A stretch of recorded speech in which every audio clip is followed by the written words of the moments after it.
BLS grocery data shows food-at-home prices still up 2.7% year-over-year, and canned meat is one of the places where shoppers feel that pressure without always seeing it on the front label. Walk the canned meat aisle today, and the shelf can look full while the useful cans are changing underneath you.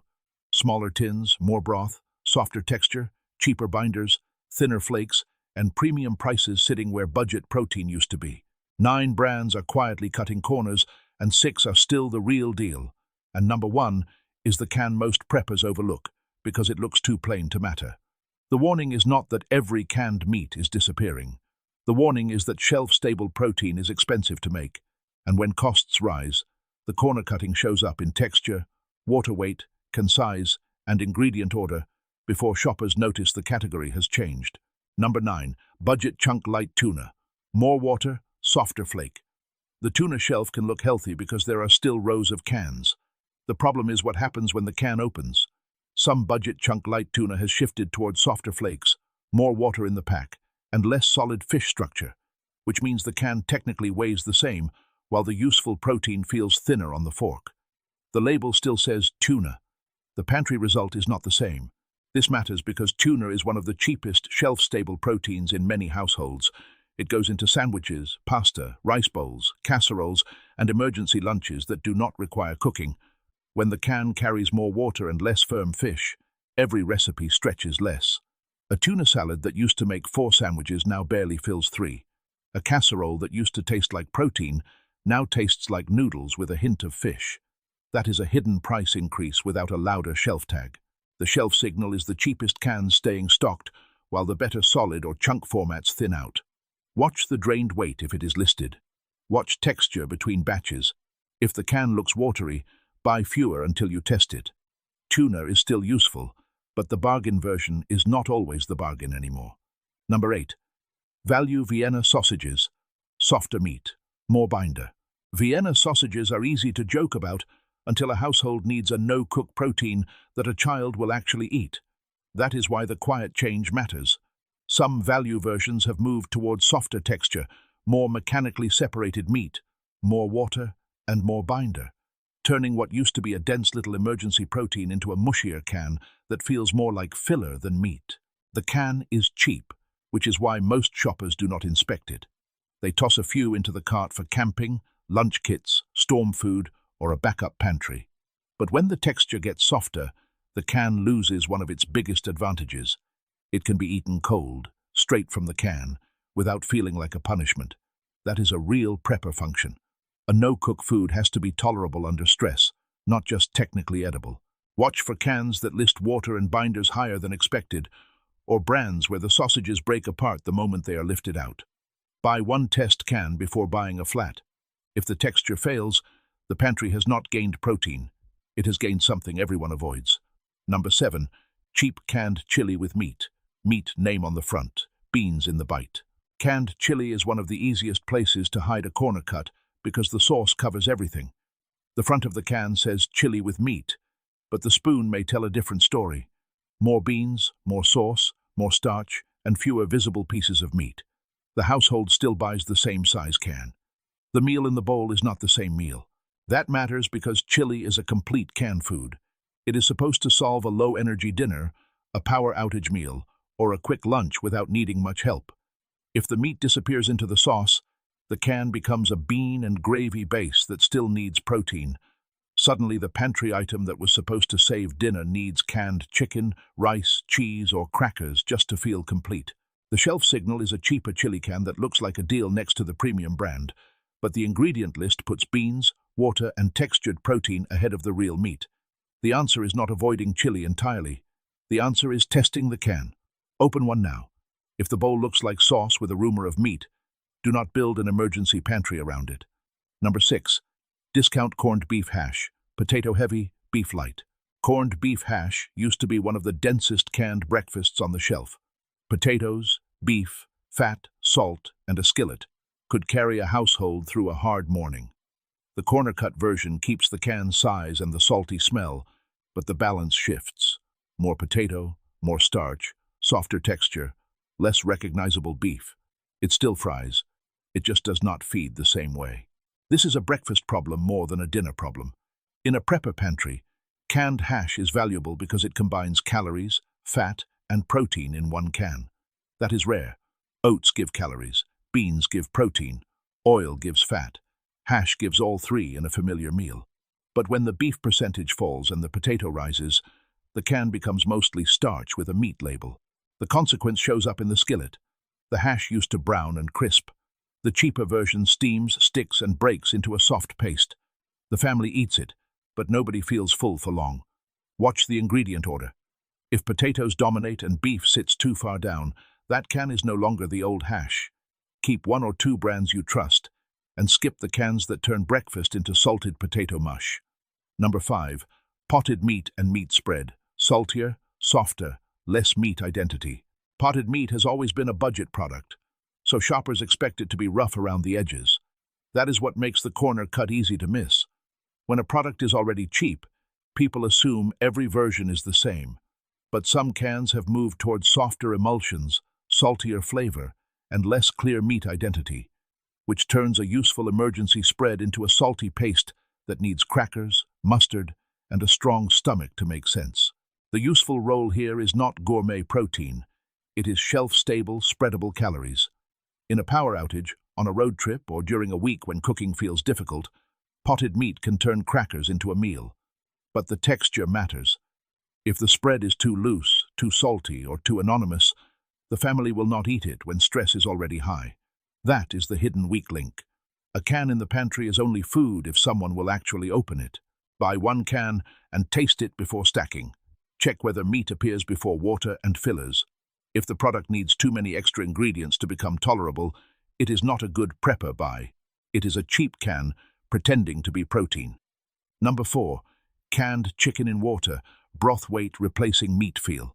Canned chicken looks safer than tuna because the chunks are bigger and the can feels heavier. But some cheaper cans now open with more liquid, smaller shreds, and a softer texture that turns quickly into chicken paste when stirred. The can still says chicken breast or chunk chicken. The problem is the drained result. This matters because canned chicken is the bridge protein for nearly every plain pantry staple. Rice plus canned chicken becomes dinner. Pasta plus canned chicken becomes a casserole. Tortillas plus canned chicken become lunch. Soup base plus canned chicken becomes something that feels homemade. But if the can drains down to soft shreds and water, the household needs more cans to make the same meal. That is an expensive surprise. The shelf signal is the bargain can that weighs the same but feels less dense when opened. Look for drained weight when available. Compare texture between brands.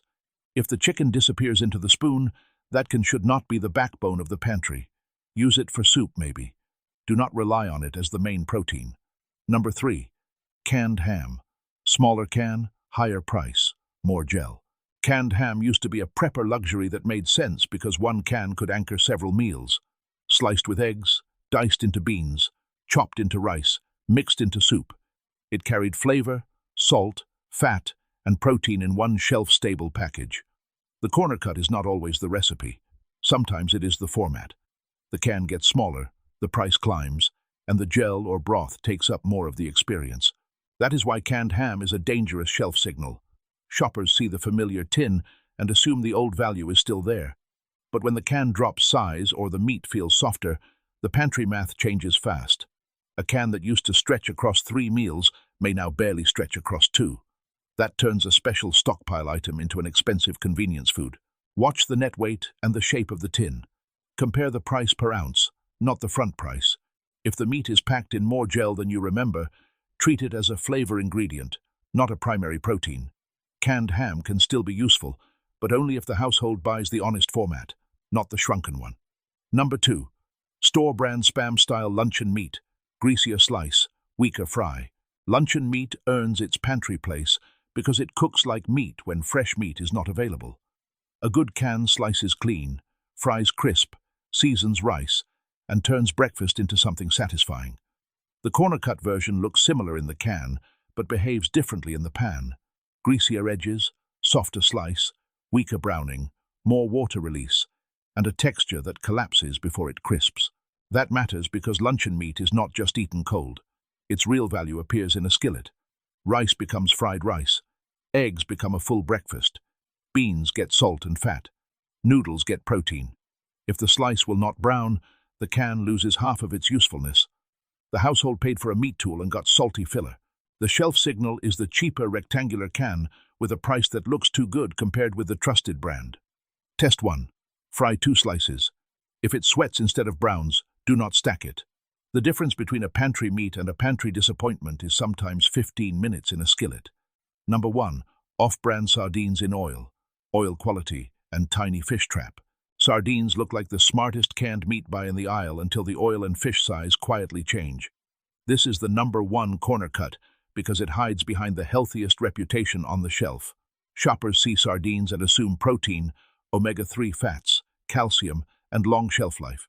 But in some off-brand cans, the fish are tiny, broken, packed in cheaper oil, and surrounded by a liquid that tastes more like storage than food. That matters because sardines are supposed to do what many canned meats cannot. They bring protein and fat together. They can be eaten cold. They pair with crackers, rice, pasta, toast, or beans. They do not need a skillet. They do not need a sauce. A good sardine can is a complete emergency food. A bad one is a fishy mess that nobody wants to open twice. The oil is the tell. Olive oil versions cost more, but they often taste better and hold texture better. Soybean oil or generic vegetable oil can be fine, but when the fish are broken and the oil tastes flat, the can loses its advantage. The shelf may still look full because cheap sardines remain, but the good cans, larger fish, better oil, cleaner flavor, move first. The calm move is simple. Buy 1 can before stacking a dozen. Open it. If the fish hold together and the oil tastes clean, it can earn pantry space. If it smells harsh, tastes metallic, or turns to mush on the fork, leave it as a lesson. Sardines can be one of the best canned meats in a prepper pantry, but only when the can is real. Number 6. Keystone canned beef. Still the real deal. Now for the cans that still hold up. Keystone canned beef earns its place because the ingredient list is simple, the meat texture is recognizable, and the can behaves like actual beef in a meal. It is not cheap, and that is part of the honesty. Real meat in a shelf-stable can costs money. When a can refuses to hide behind fillers, you can see it when the lid comes off. This is the kind of canned meat that turns rice, potatoes, noodles, or broth into a real dinner. The chunks hold together. The liquid becomes useful stock instead of mystery water. A household can stretch 1 can across soup, gravy, stew, or skillet hash. That is what a serious pantry protein is supposed to do. Number 5. Wild Planet Tuna. Still the real deal. Wild Planet Tuna is not the cheapest tuna on the shelf, but it is one of the cans that still feels like fish instead of water. The texture is firmer, the packing is denser, and the can does not rely on a flood of liquid to make the weight feel right. For a pantry that needs protein, drained weight and texture matter more than the front price. This is the can for households that would rather buy fewer cans and know what each one does. Tuna salad stretches. Pasta gets protein. Rice bowls feel complete. The can opens and delivers what the label promised. That is the real deal. Number 4. Armor Treat or Classic Luncheon Meat. Still useful when fried. A luncheon meat can only earn pantry space if it slices and fries. The reliable versions still do that. They are salty, yes. They are not health food, but they function. They brown in the pan, carry fat into rice or eggs, and turn a plain breakfast into something filling. That skillet performance is the difference. A cheaper can may look the same until heat exposes it. The real version holds together, browns, and feeds people. If a household uses luncheon meat, buy the brand that behaves in the pan, not just the one with the lowest shelf tag. Number 3. Libby's Corned Beef. Still the real deal. Libby's corned beef still earns trust because it does what corned beef is supposed to do. Strong flavor, dense meat, and enough fat and salt to anchor several meals. It is expensive compared with bargain cans, but it also does not pretend to be something it is not. A little goes a long way. For a prepper pantry, that matters. Corned beef can turn cabbage, potatoes, rice, eggs, or beans into dinner. It does not need much help. The can is not an everyday bargain, but it is a serious shelf-stable meat for households that want a high-impact protein. Number 2. Seasoned sardines in olive oil. Still the real deal. A good sardine can prove why the bad ones are so disappointing. Seasoned sardines in olive oil hold together, taste clean, and bring fat and protein in one small tin. The oil is not an afterthought. It becomes part of the meal. Pour it over rice, mash it into pasta, eat it with crackers. The can actually works. This is why paying a little more can be rational. A pantry can full of sardines nobody will eat is not savings. A smaller stack of cans that taste clean and hold texture is better food. Sardines are only a prepper advantage when the household will open them without dread. Number 1. Dak canned ham. Still the real deal. Dak canned ham earns the top real deal position because it does the rarest thing in the canned meat aisle. It feels like an actual meal anchor. It slices, it dices, it seasons. It carries enough flavor to change a pot of beans, a skillet of potatoes, or a pan of eggs. It is not cheap, but the can does not disappear into sauce or water. That is why it matters. A real canned ham can anchor several meals, not just one snack. It can become breakfast, soup, rice, casseroles, or cold slices when cooking is inconvenient. The can has a clear job, and it does that job. In a pantry where too many meats are quietly turning into broth, binder, or gel, a can that still behaves like meat is worth noticing. So here is the full canned meat lesson. Food at home prices are still moving, and shelf-stable meat is one of the hardest places to hide cost pressure without changing the product. Some brands hide it with water, some hide it with smaller tins, some hide it with more starch, softer texture, cheaper oil, or a label that keeps the meat name on the front while the meat slips lower in the experience. This week, test the cans you already own. Open one tuna, one chicken, one chili, one luncheon meat, and one sardine before stacking more. If the can drains into water, falls apart in the pan, or tastes like filler, do not build a pantry around it. This month, reserve your canned meat money for the cans that still behave like food. Keystone Beef, Wild Planet Tuna, Reliable Luncheon Meat, Libby's Corned Beef, Good Sardines in Olive Oil, and Dak Ham. The smartest prepper pantry is not the one with the most cans. It is the one where every can still performs the job it was bought for. Protein is too expensive to waste on water, starch, and disappointment. Which canned meat have you noticed changing the most where you shop? Check the can before the crisis does.